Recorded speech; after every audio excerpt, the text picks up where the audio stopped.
3 success story means ये 3 बच्चों के वहाँ पर मास्टर में एडमिशन आए हैं पब्लिक यूनिवर्सिटी से, जर्मनी से। ये तीनों बच्चे वहाँ पर फ्री में एजुकेशन करने के लिए जा रहे हैं। इस वीडियो को स्टार्ट करने से पहले मैं आप सबका स्वागत करता हूँ, मेरी तरफ से आप सबको नमन है। तो ऐसा है कि बहुत ही इंटरेस्टिंग केस है। सबसे पहले ये वाले बच्चे का जो एडमिशन आया है, इस बच्चे ने बीटेक और एमटेक की हुई है। वो कौन सी? पीटीयू यूनिवर्सिटी से।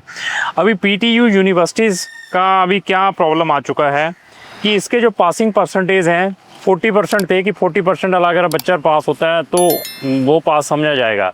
लेकिन जो यूनी असिस्ट है पीटीयू को जो पासिंग परसेंटेज है मिनिमम 50 के अकॉर्डिंग कंसिडर कर रहा है। ये भी इस साल से ये प्रॉब्लम स्टार्ट हुई है। लेकिन इससे पहले जितने भी बच्चे हमारे पीटीयू के थ्रू जिन्होंने अपनी एजुकेशन ली थी किसी भी डिग्री में, वो 40% के अकॉर्डिंग ही यूनी असिस्ट कंसिडर करती थी।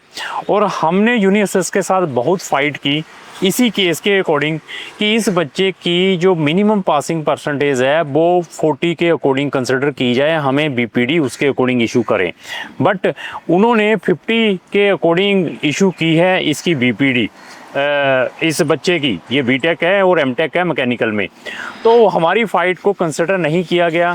हमने इनको भी मेल लिखी, मिनिस्ट्री ऑफ एजुकेशन को भी लिखी, एपीएस वालों को भी मेल लिखी, इवन उसकी कॉपी हमने पीटीयू को भी डाली।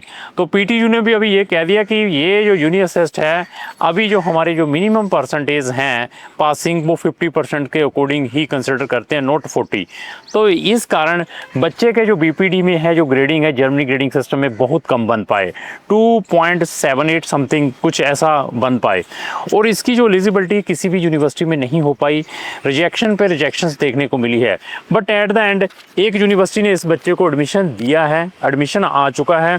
क्योंकि इसकी प्रोफाइल मैं फिर बता दूं कि इसके 6.5 बैंड थे, बीटेक में 71%, एमटेक में 77% नंबर थे।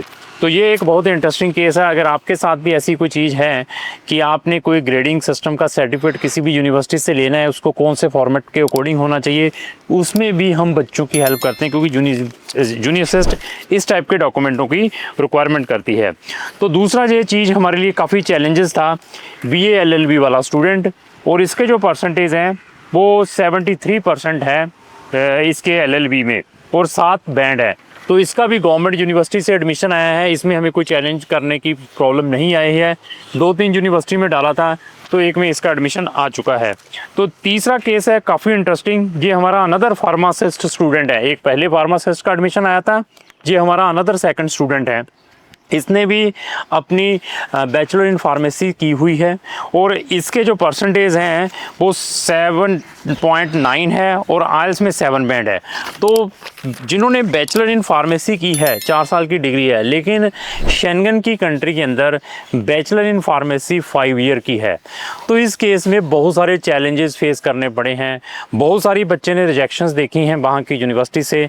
हमें मालूम था कि इसका एडमिशन कहाँ पर आ सकता है, और बच्चे बड़े स्पेसिफिक रहते हैं कि सर मेरे तो रिलेटिव इस यूनिवर्सिटी के पास रहते हैं, मुझे यहीं पर एडमिशन चाहिए।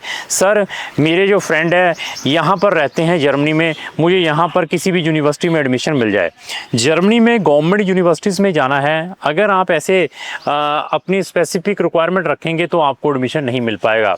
जो यूनिवर्सिटीज़ जो इसने लोकेशंस बताई थी वहाँ पर भी इसके एडमिशन्स डाले गए, और हमने साथ में इसको ये ज़रूर बता दिया था कि यहाँ पर एडमिशन आना वेस्ट है। आपके जो 75 यूरो जो आप यूनी असिस्ट की फ़ीस दे रहे हैं, सब्सिक्वेंटली 30 यूरो की फ़ीस दे रहे हैं, ये सारी की सारी वेस्ट हो जाएगी। कहता नहीं जी मुझे डालिए, डालने के बाद एडमिशन नहीं आ पाया। बट हमें तो एक्सपीरियंस था कि ऐसे स्टूडेंट को एडमिशन कौन से प्रोग्राम में आ सकता है। अगर आपके फार्मेसी के सब्जेक्ट है बैचलर में तो उसमें डाला, तो उसमें एट द एंड एडमिशन आ चुका है। तो जर्मनी एक ऐसी कंट्री है यहाँ पर आप फ्री में एजुकेशन ले सकते हैं वहाँ की गवर्नमेंट यूनिवर्सिटी से। तो अगर आपने जर्मनी में जाना है तो हमारी 2 डेडिकेटेड प्ले लिस्टें हैं, free study in Germany, success story of Germany. दोनों के लिंक डिस्क्रिप्शन बॉक्स में लगाए हैं, वहाँ जाकर आप हमारी जर्मनी से related number of videos watch करें। अगर आपका एडमिशन आपके कंसल्टेंट के थ्रू सिक्योर नहीं हो पाया गवर्नमेंट यूनिवर्सिटीज़ में, इमीडिएटली हमारा ओपिनियन लीजिए। आप जस्ट हमें प्रोफाइल भेजें, प्रोफाइल देखने के बाद मैं बता दूंगा कि आपका एडमिशन आएगा। अगर आएगा तो कहाँ से आ सकता है, नहीं आएगा तो हम स्ट्रेट फॉरवर्ड बता देंगे आपका एडमिशन नहीं आ पाएगा। जर्मनी की प्राइवेट यूनिवर्सिटीज़ को अवॉइड करें। क्योंकि जर्मनी की प्राइवेट यूनिवर्सिटीज़ में बहुत फीसेस हैं। गवर्नमेंट यूनिवर्सिटी फ्री में आपको एजुकेशन प्रोवाइड कर रही हैं। प्राइवेट यूनिवर्सिटीज़ की उतनी वैल्यू नहीं है। आपका जर्मन का एम्प्लॉयर एम्प्लॉयमेंट के लिए उनको इतनी प्रेफरेंस नहीं देता जिन्होंने गवर्नमेंट यूनिवर्सिटी से अपनी बैचलर या मास्टर की है। तो लास्ट ही मेरी यही रिक्वेस्ट है कि अगर आपने जर्मनी में जाना है तो आप हमारे दिए गए नंबरों पर संपर्क कर सकते हैं। Thank you.